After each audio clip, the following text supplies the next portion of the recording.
Hi, welcome to another edition of Probeline. I'm your host, Reid Haughey. Probeline is brought to you with the generous support of an annual grant from the good folks at the Thrift shop who make this and other programs available here on GrassRoots.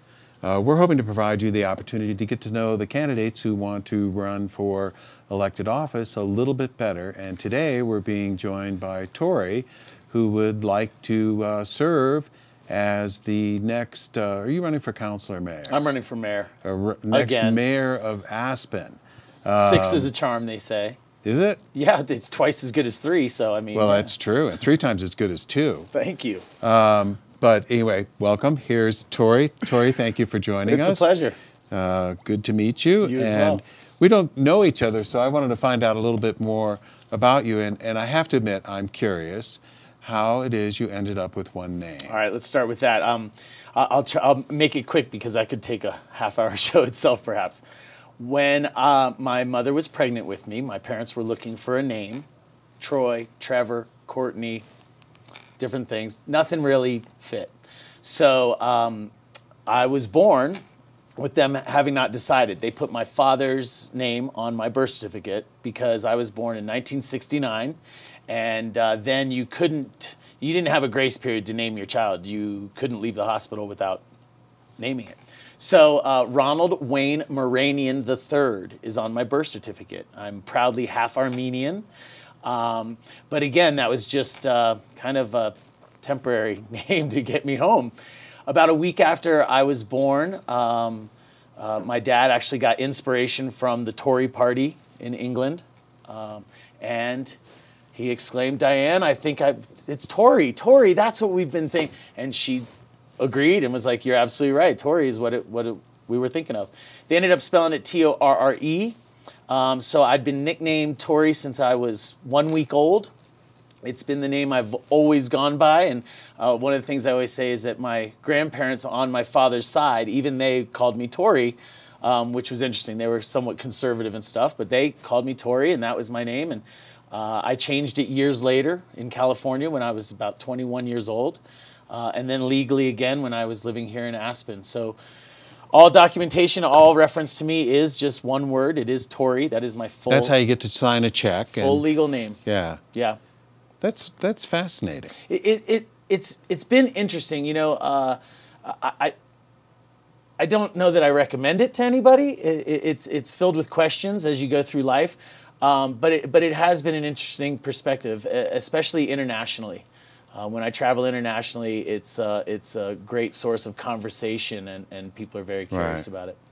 Well, and I would think it caused, well, let's not get stuck here, but having a passport that has just one word on it is unusual. And not always accepted. Yeah.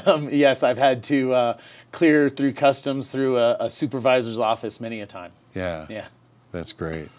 Well, where did you grow up then? I grew up in Florida. I was born in Silver Spring, Maryland, outside of D.C. Yeah. My father still lives in D.C., in the Fort Stevens area, right by Silver Spring, near where I was born.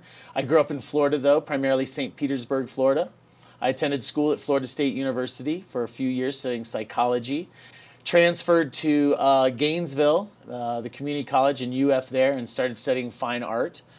And then ended up leaving school because I was actually selling artwork and making a living as an artist. And Painter, photographer, mixed sculptor? media for the most part.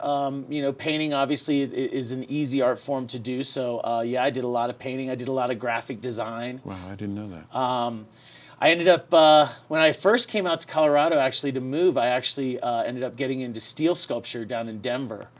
But really, you know, my college years and my early professional years were in art. So what do you do now for a living? I teach tennis. I've taught tennis for about the last 20 years here in the Valley. I've been playing since I was 5 years old. I was a good tennis player, but growing up in Florida, the competition was, you know, amazing. So I didn't pursue it after my first year of college. And then when I got out here, I was working at the Snowmass Club, and Todd Grange, the head pro there, saw me hitting a ball one day, and he said, "What are you doing? Why don't you teach tennis?" So you were out there, you were working there, but not as a tennis Correct. person. And so I was hitting the ball around with my buddy Shane, and Todd said, you know, you might want to think about doing this. And he mentored me, and he taught me really how to teach as a method goes in tennis. But I also was a snowboard instructor, so kind of movement analysis is what my forte is. So that's kind of the strength of my coaching. Yeah. So you still do that? I do.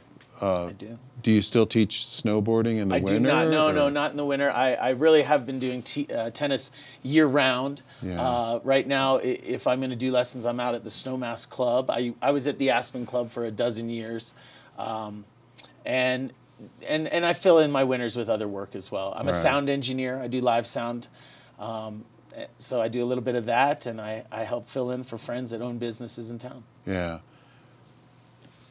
Now, when did you get here, and how did you get here? 93. I had visited a few times. Again, my good friend Shane Smith, who lives out in Snowmass Village, still lives here. Met him at Florida State in college. Came out and visited a few times when he lived here. But it was a drive-through in the summer that made me stay. I actually came in driving cross country, San Francisco to New York, and I stopped in for a couple days to see Shane, say hi. I arrived in the evening. I woke up the next day to just one of the most beautiful days I'd ever seen in my whole life. The air was crisp, and just breathing was wonderful. I look outside, it's a blue sky. Shane comes in and he says, hey, would you like to play tennis, go golfing, horseback riding, fishing on the river, maybe rafting this afternoon? What would you like to do? I was like, are you serious? It's too much choice. I was like, I want to move here. And sure enough, I was actually supposed to stay 3 days. I stayed 1 day, and I left the next day and went home, packed my things, and moved to Aspen. Wow. And I fell in love with the place. The place itself is an amazing natural resource, but the people that I met, we're talking about 1993, 92, and the community that was here then was super supportive and loving and friendly and exciting. There was a lot of opportunity, so it was a really fun community and a really interesting community. I wanted to be a part of that. Yeah. Well, you said that in the past tense. Do you feel like that's changed? Yeah, I do think it's changed. Yeah. You know, I think there's still opportunity. I think it's still an exciting place. I still think some of the people that are here are fantastic. But it has changed. We've seen an influx of, more of the same. I'm not going to be one of those that claims, the changes I've seen. And it goes back to, ever since we started developing Aspen in a modern way, I'd have to say. But, yeah, it has changed a little bit. I think money and modern cost of living is having an impact on us. Yeah. So since you teach a lot of tennis, you're interested in politics, what do you do to relax? I still do art. I love to paint. I can't do steel sculpture in my home, but that's actually my favorite is steel sculpture. But I still paint. I do art, and I love to play music. I'm up on the hill a couple times a week, so I'm still snowboarding as much as I can, and I have a great time. What kind of music or what kind of instrument do you play? I play a little. I'm bad at just about all instruments, but I love to play guitar and sing. Mm-hmm. Primarily, that's sharing songs. I love to. In my house, I have in my living room, I have a small PA system, which is the equipment that it takes to make music together, right? Mm-hmm. So, my favorite thing to do is have friends come over and just put them on different instruments, and I have microphones, and we just make music, and we write songs spontaneously, and the essence of a jam session. Do you ever go to open mic night at the Red Onion? No, I've made a fool out of myself once or twice. I really, it's not my ambition to be a performer or to entertain. It's really something that I do for fun and enjoy with my friends. That's great. So, yeah, Aspen's changed, some for the better, I suppose, some for the worse. What do you think some of the greatest changes have been? Well, community. I think the greatest change for me is community and maybe how we treat each other. Yeah. Before we started rolling tape here, we were talking about some of those old ethics about, just a real support for locals, not necessarily just bowing to the dollars that are brought in and the tourism that's brought in. I feel like there's a little less, not necessarily pride, but respect for our legacy and a vision for the future. That's what I think I miss the most. Yeah. Is that what's motivating you to run, or what motivates you to be the mayor? That's a big part. I do see community healing and bonding as a big mission for us. I think we can get a lot more done and be a lot more effective as a community if we start building those bridges. But my interest is across the board. I see a lot of areas that we can make improvement. I mean, I'm definitely an environmentalist at heart. So one of the things that I've seen that's missing is continued progress. In my 8 years, I served 2 years on city council, 2003 to 2007 and 2009 to 2013. And some of the things that I'm most proud of are getting mandated or recycling service in all of Aspen, right? So we did that in the first term. In the second term, we banned the plastic bag from our grocery stores using them. But since then, I really haven't seen much momentum forward. What we need now is a citywide compost program. 40% of residential and commercial construction material withstanding, 40% of what we send to our landfill is actually compostable material. Not only that, but the Pitkin County landfill actually makes money off of the compostable materials that are brought there and turned into good topsoil and fertilizer. So we're missing a great opportunity environment. In the housing program, I think I've seen our city not just sitting on its hands and not making action towards some resolve there, but actually the situation's gotten worse in housing. Just attended an APSHA meeting the other day and with City Council, and it's a program that's in a lot of turmoil right now, and that's worrisome for me for a program that is such a vital part of our community and such a great asset. So that's an issue that's close to my heart.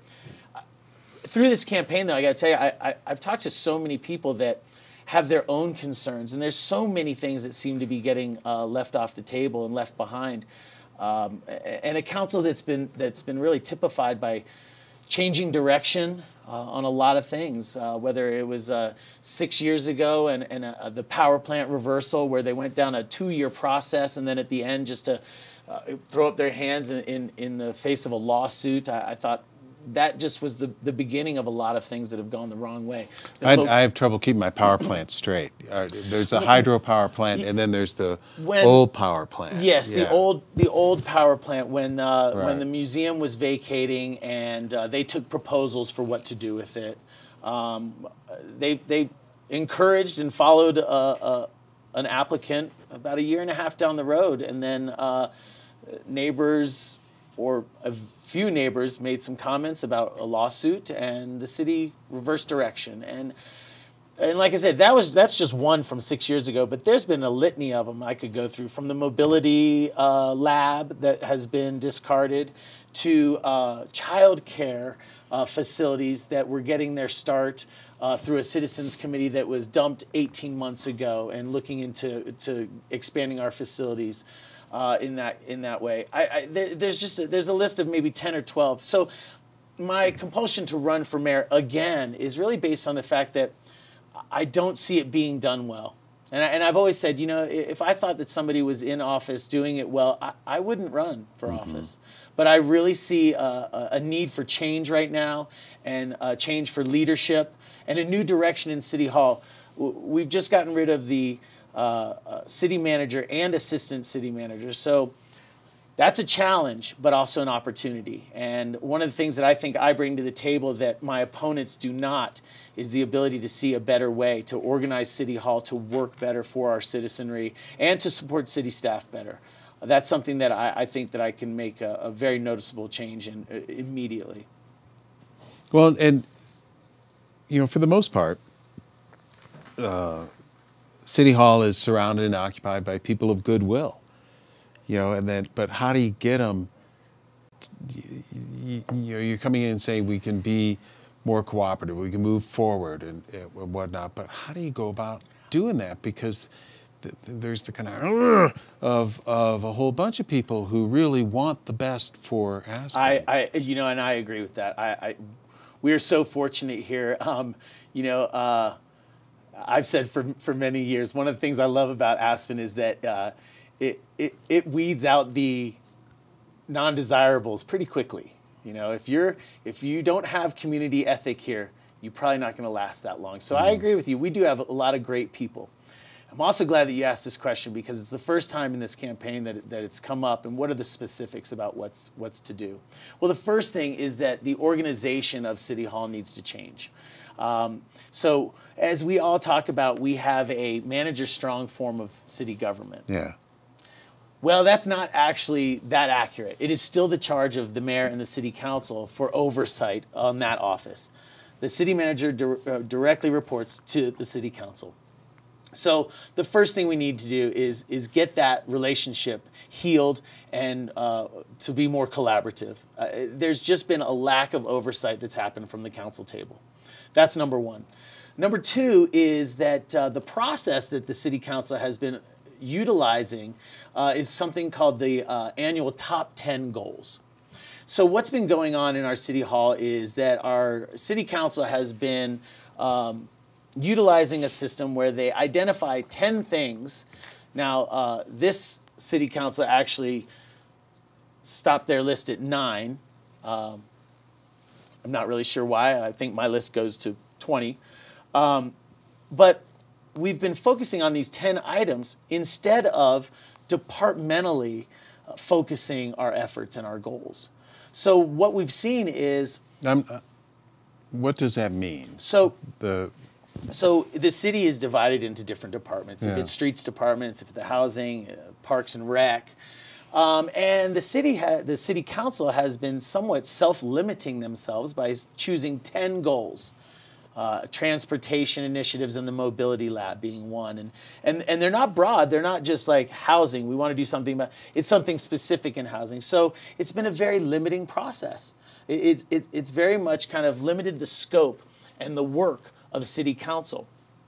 How this has affected us directly right now is what you're going to hear from one of the mayoral candidates that's currently on council is that city outreach hasn't been doing a good job. Why have they had all these failed processes? Because city outreach hasn't been good. Well, outreach is our council and our mayor talking to the citizenry and listening to them and bringing that back to the table. That's outreach. We've got so many layers of bureaucracy. There's a quote that we have no leaders now. We have a bureaucracy with a life all its own. That's actually a quote from Tom Benton in 1970 here about Aspen. And it's not still true. It's true again. I think we've had some great leadership in City Hall over the years since 1970. But I don't think we've seen that in the last 6 or 8 years. And I definitely bring forth the 18 years of experience in city issues and city politics. I ran for mayor first time 18 years ago. And then I have the last 6 years where I've been able to watch and see what we've done well over the last 18 years and see what we've really done wrong in the last 6 years. And that's why, I think that it's time for new leadership. And what I bring is a fresh perspective, but with experience. Mm-hmm. Interesting, because on the one hand, we have the 10 list, which some would say, well, that focuses us on certain things to be able to accomplish goals, but you also mentioned that we seem disconnected from the people we serve, we being this city. Yes, but I'll take that even a step further. The way that I see representative government going is that you elect your council and your mayor. The citizenry then gives them input. They transfer that to the city manager's office, who then proposes how it's implemented through our resources and city staff. Right. Well, then that communication chain is supposed to go back the other way as well. Message received, this is what we're doing.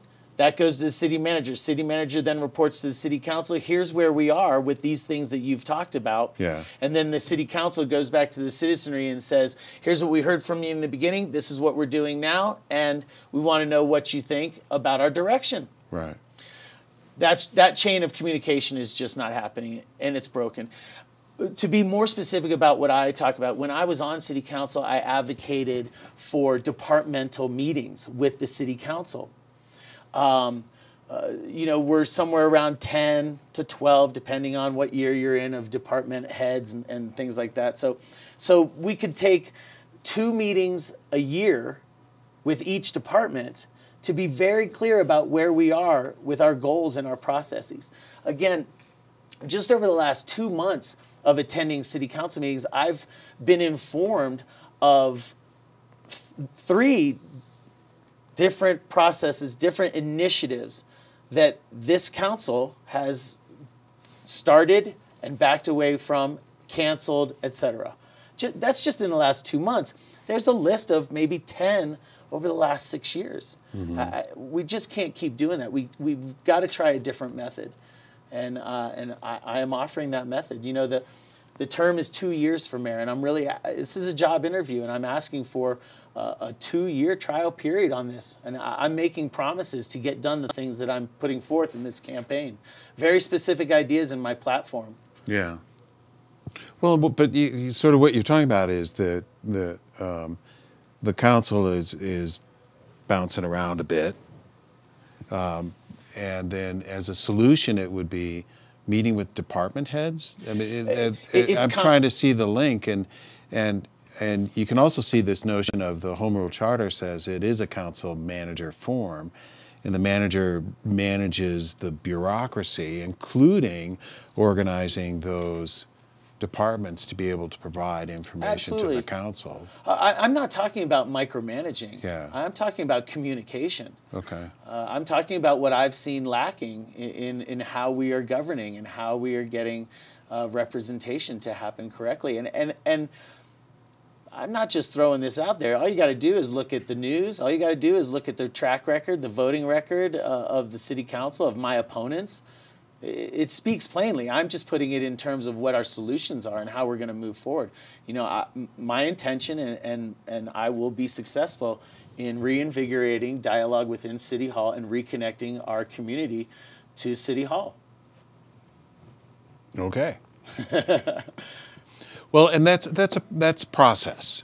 It is. You know, that's how you move an organization. That's right. To be effective. But I'm curious what your notion, what your values are for the community coming into this position. I mean, there's open communication, but you know, what do you stand for? You know, what are you willing to sacrifice some political capital for, or get in trouble, or? I'm supportive of locals, and what I say is the Aspen ethic. You know, the reason that I moved here, the reason that so many people are a part of this community, and truly the strength of our community. Again, environment is something that's a tenet of all belief system for me in decision making. I'm a slow growth advocate. I believe in our carrying capacity being limited in our valley, and we need to be respectful of that. Transportation initiatives in order to reduce congestion and quality of life issues is something that's important to me to fix for this community. I believe that Aspen is a place of innovation where we need to once again inculcate or educate our guests into what our beliefs are, that we have respect for each other, these ethics that this place has been founded on. Housing is definitely something that we're looking to create community through. You know, I'm not an advocate for a free house for everybody kind of thing, but there's certain things that are important to maintaining what Aspen is about. And, you know, that's my viewpoint. I know that there's other people that don't share that. I know that there's a lot of people here that, do believe in Aspen as somewhat of a money maker, a place to make your fortune. But I think there's a lot more important things that go on in life, and especially here in Aspen. Yeah. But how are you going to do that? I mean, the to be honest, these are things that we can agree on. Yeah. So many of us, we'd like to house more of the community in the community. We'd like it to be environmentally more friendly. We Yes. worry about it being Yes. overgrown. Well, it's called leadership and decision making. The rubber gets to the road, I'm not reinventing the wheel. You're exactly right. The ideas that I'm talking about here are things that have been tenets of this community for a long time. The sad part is that these are things and ideas and innovations that are sitting on the books that are dying under our current leadership. I can't stress that enough. We talk about, if you want to just talk about some of the more esoterics, community health, mental health. How do you get your community to be healthier? Well, one way is that you stick to the process that was started a long time ago, which was using a dashboard as a measurement system in the city. Well, the city started working on this, and then they dismissed it after a year. After a year of actually working on it with the county, and this council has walked away from a dashboard which is an indicator of what you should even be fixing. So I appreciate you saying that oftentimes goals can be lofty and not backed up with hard actions or ideas, but there is a multitude of ideas that are actually sitting out there in the queue but are not being acted on. So I am offering bringing leadership and action to this role. The part about governance and getting City Hall to work well, that's step one, because that's the challenge that faces us immediately. But you can't make any progress on the rest of these goals unless your City Hall is running appropriately. And communication is the base of that. Okay. Still excited about running?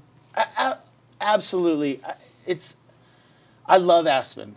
My passion for this community is unmatched, and I see so much opportunity. I can see us being more proud of who we are and what we represent. And again, I'm asking for a 2-year term in order to implement that, and I give you my promise to succeed. Okay. We're just about out of time, and I really appreciate getting to know you a little bit today, and I hope it's been helpful for people and for you. And, I do too. With that, I want to thank everyone for tuning in. This concludes another edition of Probeline. We hope it's been helpful, and thanks for watching.